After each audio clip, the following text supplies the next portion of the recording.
नमस्कार मंडळी. बघा, ही कालची रेसिपी आहे. मी मिसळपाव केलेली होते, पण या व्हिडिओ एडिट करायला वेळ लागला म्हणून क्षमा.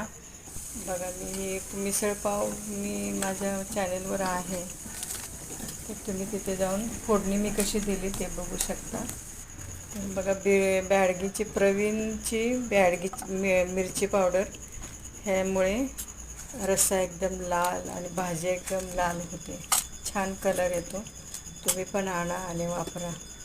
बघा, मी मिसळपाव केले आणि तुम्ही माझ्या चॅनलवर जाऊन त्याची फोडणीला फक्त मी खडा मसाला आणि आलं लसूण बारीक केलेलं आहे, आणखी खोबरं बारीक केलं आहे. आणखी मिसळ मसाला वगैरे काय मी वापरत नाही. कशी वाटली तुम्हाला रेसिपी? लाईक करा, सबस्क्राईब करा.